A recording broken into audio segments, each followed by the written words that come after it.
when we've looked at the average amount of time in an open system where slush is open to air until it's used is actually 3 hours and 7 minutes. So, that's just a big red flag out there to current standard practice. And sterility and hours of exposure is one of the top problems that we solve from an infection prevention standpoint.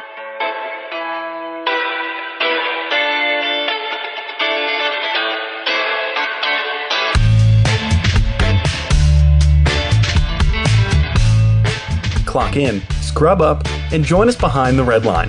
You're listening to First Case, a perioperative podcast bringing you exciting interviews, engaging discussions, and innovative solutions that are changing the way patients receive surgical care. Each episode, we talk to frontline staff, perioperative leadership, and nursing entrepreneurs from across the country as they share their stories, experience, and expertise on the industry we love. From the back table to the boardroom, from wheels in to wheels out, we tackle the real-life issues affecting the OR. Whether you're tuning in for surgical service education or inspiration, we're glad you're here. And now it's time to roll back and start the first case.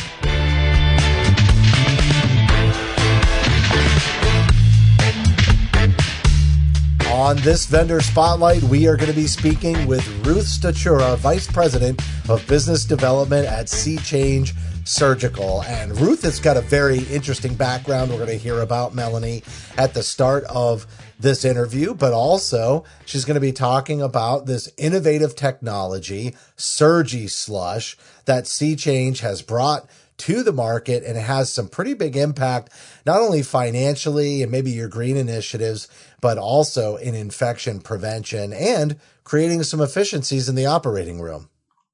All of those things are very interesting to me, and I am really looking forward to learning more about SurgiSLUSH and how it can streamline our efficiencies, how it can help prevent infection, all of these things that we're going to talk about today. It's going to be a really great episode. All right, up next, Ruth Stachura. Stay with us. Just a short break, and we'll be back.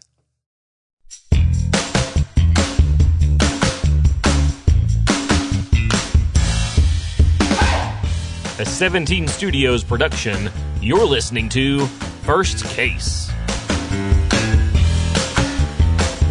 We are speaking with Ruth Stachura, Vice President of Business Development at SeaChange Surgical. And Ruth, you've been a guest on the First Case podcast during our infection prevention season. And now we have you on to talk about SurgiSLUSH. And so welcome to the First Case podcast. Thanks for coming on. Thank you. I'm delighted to be here. Why don't we start with just getting to know you a little bit? In case somebody missed your educational episode, why don't you talk about your background and how you come to find yourself working at SeaChange? Yeah, great. Thank you. I've had a more circuitous path into med device than most people in my position. I have an undergrad degree in nursing. I started off as a CV nurse. I loved everything about the cardiac space, cardiac OR. And then fairly early on in my career, I got picked up by industry, and I worked in cardiovascular, in med device, in various capacities. For the majority of it, I still have an active license. I feel like I've had one foot in both camps. I worked per diem, just like Melanie has done, for quite a while. And I've always been interested in technology that makes things better in the OR. So I've worked for a lot of the larger companies in the CV space, and I got approached by SeaChange with a problem that made me sit back and realize, how did I not ever notice that this was a problem? So we're obviously going to talk about this more, about what SeaChange does. But for me, something needs to have clinical efficacy and an economic benefit. And that brought me to SeaChange to work for them in business development. So, Ruth, I think that's great. You mentioned the company is based in North Carolina, and, there's a big focus on onshoring, especially after the pandemic, as I've had lots of conversations with folks in supply chain. This is a big concern. And we've talked many times on this show about how frontline clinicians are becoming much more keenly aware of supply chain and its role in delivering quality healthcare. And I think a lot of the resiliency planning is around onshoring. So I think that's great that, all the manufacturing is happening here in the U.S. Yes, you're absolutely right. We hear that echoed with our clinical partners a lot, and appreciative that it is 100% onshored, and we do take pride in that. It really became a focus in addition to the economic constraints after the pandemic, like you said. So we can get freezers and the disposables out to our customers in overnight, 1 or 2 days, whatever the facilities desire. It's been fairly seamless. So Ruth, we're talking about surgical slush today. And like you mentioned, it's a niche market. We see it in transplant surgery. We see it in cardiac surgery, but not everybody works in those specialties. I don't. I've seen surgical slush. I've seen SeaChange at different vendor fairs. So I know this product and I understand surgical slush from my own research, but there's a lot of people out there who might not really know what we're talking about. Can you go into, before we talk about like the state of the market and what's going on, can you just kind of break down a little more detail of what surgical slush actually is? Sure. And it's a great question. And you're absolutely right. It is a niche. So during open heart surgery and when cardioplegia is delivered, it's done chemically. And as an adjunct to that, the mediastinum and the heart is cooled. And that is done through placing sterile ice into the mediastinum and cavity. So it just helps tissue preservation and cooling of the vital organs. And then the segue to that during organ transplantation, many of the anastomoses are done both in situ and as well outside, and they'll do it on the surgical slush. So the quality of the slush as well as the temperature become even more important on the organ transplant side. If you're thinking about a pediatric kidney or a pediatric heart, that's where your transplant surgeons are really going to care about quality and temperature. And we haven't talked about the sterility piece of it, which is one of our mainstays, but we will get to that. That's actually where we're headed next. I mean, we're talking about the state of the market, the sterility of the surgical slush. And that's where you guys come in to really solve that problem. Can you talk about sterility and the importance of it with our surgical slush? Yes. Right now, it's become even more important. Like we talked about, this technology of slush and an open slush container has been around and has been sort of de rigueur default since the 1980s. AOR and guidelines have changed. There's been a focus on fluid avid pathogens and mycobacterium, which are very negative. And anything that we can do to avoid fluid avid pathogens and to do things in a more sterile manner makes sense in the OR. So enter SurgiSLUSH. The whole goal of it is to have sealed expert slush in a closed system versus an open one, because you're adding hours of sealed sterile protection in addition to the streamlined supply and cost reduction, which we'll talk about. All the slush is made in a single liter increment in a sterile container. And when we've looked at the average amount of time in an open system where slush is open to air until it's used is actually 3 hours and 7 minutes. Oh, wow. So, that's just a big red flag out there to current standard practice. And sterility and hours of exposure is one of the top problems that we solve from an infection prevention standpoint.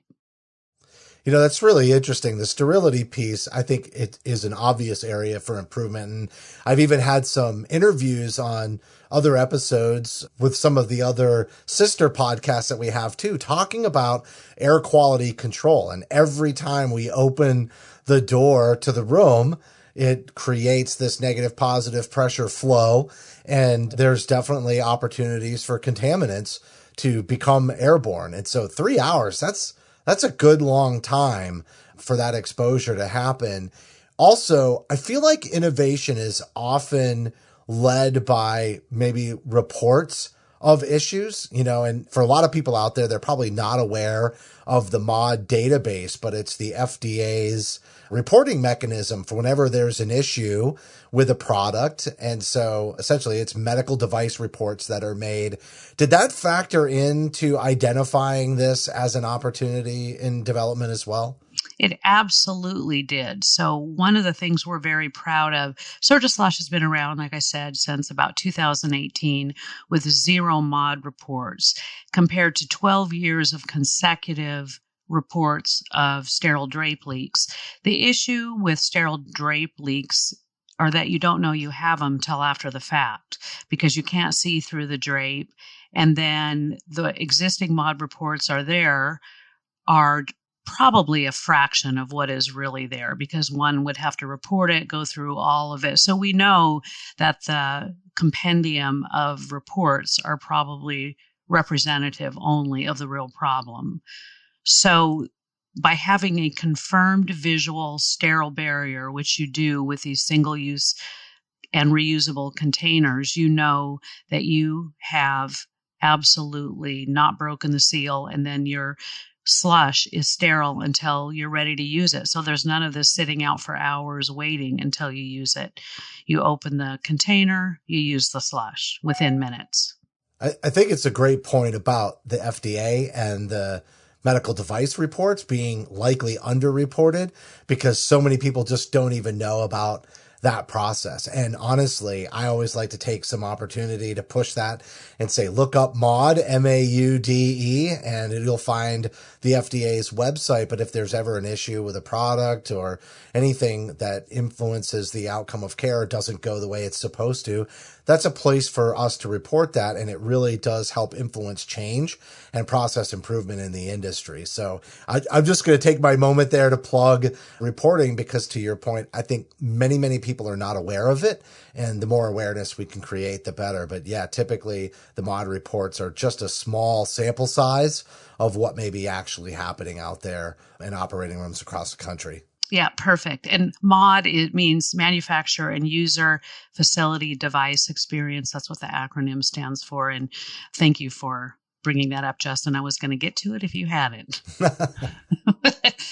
Okay, so funny that you would mention the leaks in the drapes because when we were getting ready for this podcast interview, I reached out to Lindsay Joyce. She is a cardiac OR scrub nurse who works with us on First Case. And I wanted to get her insights and ask about the issues that she had with surgical slush and any issue she had. And one of the very first ones she told me was, oh yeah, it can leak, but I don't notice it until after the case when I go to take the drape off. I'm like, well, so here we are. We have a leak going on throughout our procedure. We don't know. And then we find out at the end of the case. So can you maybe just go into a little bit of how those leaks pose a risk? Why are we worried about these leaks? Well, you have just restated the problem of why our CEO created this technology. We've all worked in the OR, and the reality is, okay, you have a sterile drape. It's in a sterile wrap, but you really don't know what's underneath it. How often are those basins actually being cleaned? Observationally, probably not a whole lot. Right. We are actually very curious about that. Like, what's actually growing in there? Nobody knows. So if you have a leak, and then we are very concerned about SSI prevention and how do you pin it down to a drape leak? It's very, very hard to do. We all recognize the problem, and it's a big uh-oh when you see a drape leak. And then, like you mentioned, does it get reported? Is it tied to an actual SSI? It's just bad practice. We know that from AORN guidelines. We're trying to be mindful of airflow and fluid pathogens, all of the above. So all of these things have been looked at and intentionally addressed in developing the technology of SurgiSLUSH. That's very comprehensive and looking at the whole picture. And one of the things also that we talk about when we're talking about SurgiSLUSH is efficiency. And going back to my conversation with Lindsay, the other thing that she said was that some machines can make it quicker. Some machines are slower. Sometimes I have to turn it on right away and wait almost 45 minutes for slush. And another time I only have to wait 15 or 20 minutes with the machine that she's using. And so that's a problem that she deals with in the time process. But SurgiSLUSH has a more efficient solution to that. And I would love to hear you talk about the efficiency. Yeah, efficiency is one of our favorite words because we do it better. There's a lot of attention of labor. We see it. There's a lot of turnover, and any labor intensive process, and slush can be one of them, despite having a variety of staff, you're doing it the same way with SurgiSLUSH. You get predictable quality slush every time that comes out the same way. So if you're doing an open system, one of the first things that you would do, that takes almost 3 or 4 additional liters of saline to even get the process started. And then, like you said, there is some variability based on the temperature of the room, whether or not the saline was cold or room temperature ahead of time. One of the things that a lot of our staff really comments and likes about the SurgiSLUSH freezer is you can make it in real time or you can program it ahead. Like think of a coffee maker. It can be made anytime with a pre-setting, and in a lot of transplant programs, they'll make liters and liters of slush that's ready to go ahead of time. So let's say that it's night shift and there's some downtime on the staff. Some of our programs will, just like checking the crash cart, have the night staff prepare the slush and program it for, 6, 7 a.m. And it's one touch and they walk away, slush is ready. So it's predictable, it's more efficient, and you know what you're getting every single time. Did that answer your question, Melanie? Yes, it did. I know at the beginning, you sort of talked about things that you're always looking for, especially as you've maintained your licensure and active, in the delivery of care, but also as you've supported industry. And one of the things that was a big determining factor for you was also sort of the economics, or that there is a financial benefit as well. How does that come into play with SeaChange? Well, this is one of my favorite parts. I didn't talk about this on the intro, but I have an MBA from Hopkins and did a concentration in healthcare economics. My father's an economist. So anything that has to do with healthcare economics, improving efficiency, and delivering better value, in addition to the clinical side of it, gets my attention. And here I am at SeaChange. So what SeaChange does compared to traditional slush, we can reduce 3 to 4 open basin systems with one freezer. So you're reducing the cost of that anywhere 25-50%. And then let's talk about ESG or green initiatives that fall under environmental sustainability and governance initiatives that most hospitals are doing. We eliminate the need for a drape. A lot of the slush machines are caught up in very costly drape contracts, let alone the waste. I was never aware that hospitals were charged for medical waste per pound. Apparently, we used to send a lot of that to China post-pandemic. That's changed. That has become a big cost center. So in addition to the slush, the heaviness of the actual saline that needs to be disposed of, the drapes are very, very heavy. All of that gets dumped into the medical waste cost. We eliminate that. These are done in a reusable container. They get sent down to SPD and can be reused thousands of times. So one, it delivers better quality slush at a less cost, and you're reducing the footprint on the environment. Yeah, that sustainable piece. And sustainability means a lot of different things in healthcare now. It used to always be simply environmental, but now it has to do with that resiliency planning and everything that we talked about with the onshoring initiatives by manufacturing here in the US. And you also don't have a consumable that if all of a sudden there was any kind of a shortage, would prevent you from being able to execute on the procedures that were scheduled any given day. And again, like I said, clinicians are feeling that pain with back orders and substitutions on products. Those are all part of that same kind of concept. So not having a consumable associated definitely builds the resiliency as it relates to the slush with your products. Is that correct? Yes. And I think the elimination of needing these heavy drapes is a big factor of that. You also use about a quarter less saline, but that's not as costly as these heavy drapes that have to be used. So just to clarify, we do have an optional outer container that's protective, which allows for visual confirmation of the sealed sterility and safe transport from a designated space to where the machine is. So it's technically a disposable, but less costly than a drape, and also much less of the medical waste that we were referring to. So the slush is made in a reusable container that can be re-sterilized thousands of times, and that is not a disposable. So I'll just add one other thing as it relates to the finances of healthcare, which is if somebody gets readmitted with a surgical site infection, now that really costs the healthcare organization quite a bit of money. And especially if they go outside of your organization to be treated for that infection, which is a really big deal. And I'm assuming that that's why we see a lot of the infection prevention guidelines getting updated these days. And we're constantly focused on that. Never mind the pandemic. That's been going on for a decade. What kind of insights do you have around infection prevention guidelines and how this is all coming along? That's an excellent question. I'm glad you brought it up. We are acutely aware and in line with the AORN guidelines. One of the first things that I did when we got here was to align closely with AORN and had them look at it, our materials and review it. And we were elated within a short amount of time, early in the year, to be awarded with the AORN seal of recognition for our materials that we had presented.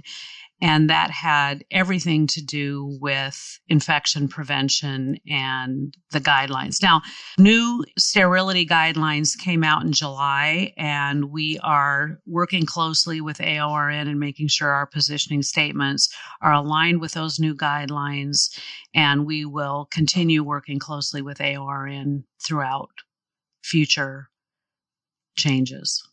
So you mentioned before zero mod reports from when the product was introduced in 2018 through today, which really, I think, speaks to that sealed double container protection, really preventing that infection and the quality of the manufacturing. So I'm also wondering what other benefits come from having this sealed system. Like, how long is this sealed slush still usable for? Oh, I'm really glad you brought that up.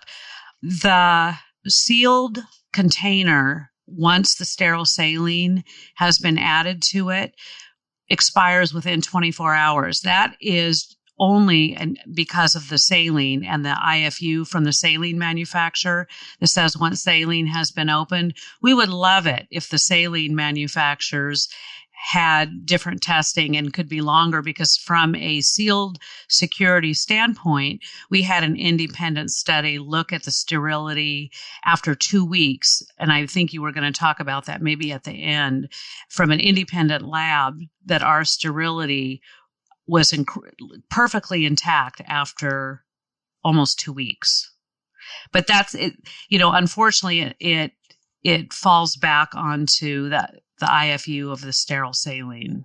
So that's great. I'm glad you brought up the sterility report, or the Novex sterility report, because it's going to be available as bonus content. So anybody that has downloaded the First Case smartphone app for iPhone or Android, you can just click into this episode. There's a gift box, and that will actually open up a PDF document, and you'll be able to review the sterility report. We'll also put a link up in the description of the episode so that folks out there can absolutely review that report and get that confidence that you're talking about. 2 weeks is pretty amazing. And I know what you're saying about the IFUs, and we always are looking at multiple IFUs that might be involved with the use of any products that are in the operating room. So obviously you're exceeding the needs with your technology, or the capabilities in that regards, which is really great, because that confidence or that peace of mind that while the slush is waiting for use, that 3 hours that you mentioned, that it's going to be more than ready for use and still very safe for use. That's excellent. What else would you add in terms of the sterility report? Do you want to tell us a little bit more about that? Well, I think the takeaway from that is Slush is now an infection prevention asset.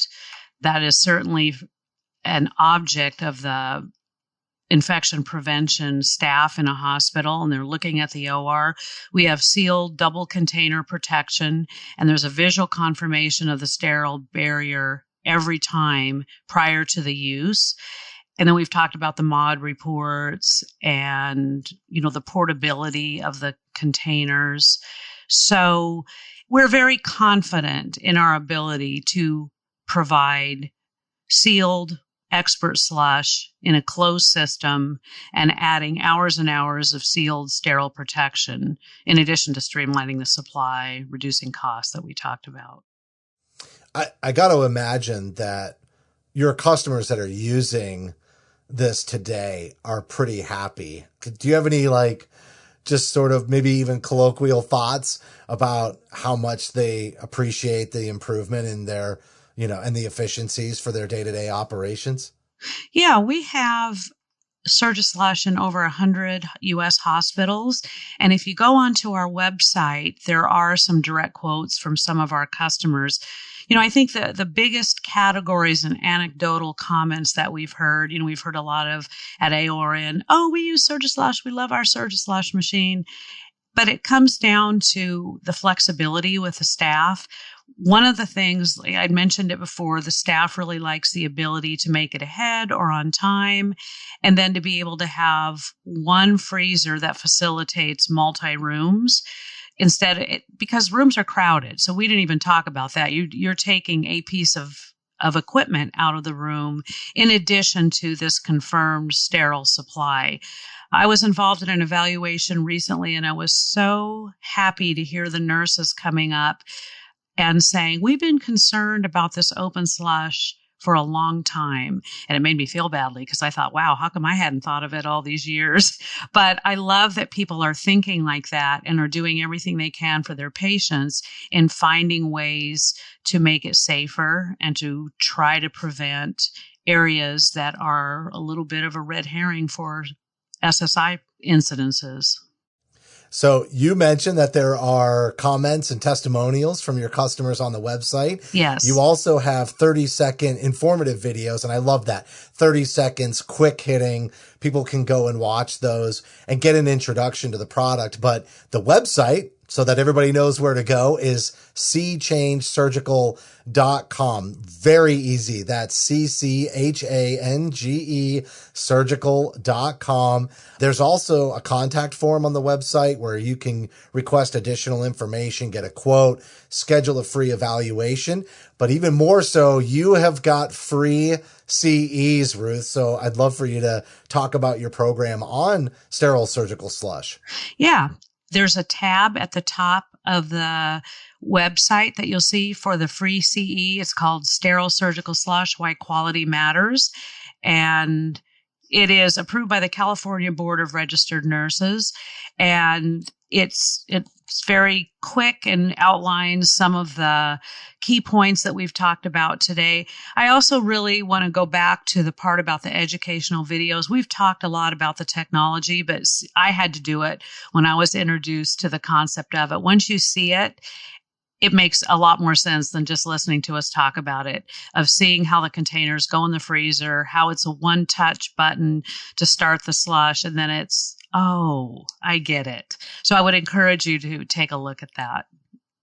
I love the set it and forget it mechanism. I just feel like you get your surgical schedule, you take a look, you can plan ahead of time.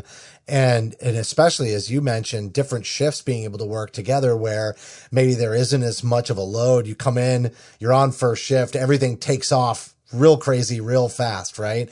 And so it requires a lot of planning, but you're thrown right into it. Being able to leverage other shifts that might have a little bit of downtime to plan ahead really does make this very easy to use and efficient that way. So Ruth, I can see why you looked at this technology for your next career path, or no, not career path, your next opportunity in your career. And is there anything that you'd like to add before we wrap up?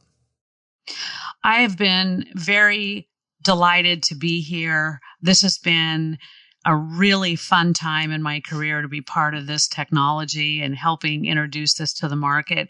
It's really rewarding to have colleagues, quote unquote, get it when they see it, because any change, especially with labor, et cetera, is formidable. And we come in and we do these evaluations, and people just don't understand the simplicity until they see it and do it. And I think they expect the learning curve, because the OR is very technical and there is a lot of high tech there.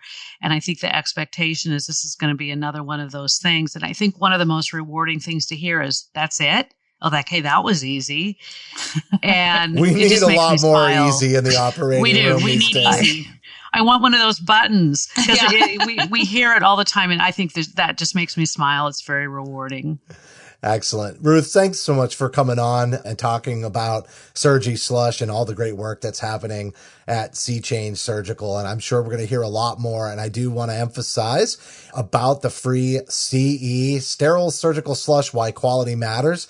If you're looking at the graphic for this episode and you want to get right on over to get that free CE, there's a QR code that we have right there promoting the continuing education credits. So definitely scan that QR code and move forward. Go to the website, cchangesurgical.com. Ruth, great job.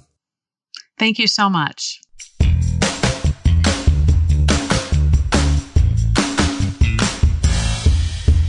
All right, everyone. That was Ruth Stachura, Vice President of Business Development with C-Change Surgical. And Melanie, neither you or I have worked in CVOR, but I will say I think this technology advancement really stands out with several areas of opportunity related to infection prevention. And speaking of infection prevention, this whole season's been on infection prevention, and Ruth's educational episode is coming out Monday. So if you're listening to this when it releases on Friday, just wait. We've got another great conversation with Ruth coming up in just a couple of days, but I can see the infection prevention potential of this technology. Obviously, some major operational efficiencies, including set it and forget it, get it set up to create the surgical slush well in advance, and no consumables, a major financial case for implementing this technology, and also supporting green initiatives today. I just thought Ruth did an amazing job. She really did. And another thing that she talked about that really hit home for me, because no, I've never worked in CVOR, but I've been in plenty of cases where I've had too much to do and there's too many things pulling my attention, and this is easy. And I like easy, and every OR nurse out there likes easy. So when she really highlighted that it's a very easy dispenser to set and forget, just like you said. And when I saw this at a vendor fair last year and was able to see it, how it worked, how they put it together, I'm like, oh, wow, that really is easy. And so having something that is simple, but doesn't require a lot of training. Yeah, it really speaks to me as an OR nurse. Well, you said it. Seeing is believing. So go to their website, cchangesurgical.com. That's 2 C's at the beginning, CCHANGE surgical.com. There are 30-second informative videos, so you can get a quick introduction. And also, if you've downloaded the First Case smartphone app for iPhone or Android, you're going to be able to read that Novex sterility report because it's bonus content. Just open up the episode in the app, click on the gift box, and the PDF document's going to pop right up there. And finally, one free CE for the educational program, Sterile Surgical Slush, Why Quality Matters. You're going to find a link in the description of the episode, or you can simply click on the QR code in the promotional graphic that goes along with this episode. That's going to do it for this vendor spotlight. But as a reminder, download that smartphone app, send us feedback to info@firstcasemedia.com. And don't forget to engage us on social media. We're there on LinkedIn and Facebook. We'd love to see your comments, and even better, share an episode out if there's something that really stood out to you that you learned from, that you want your peers in the industry to know. And on behalf of Melanie and myself, thank you for listening to this Vendor Spotlight on First Case.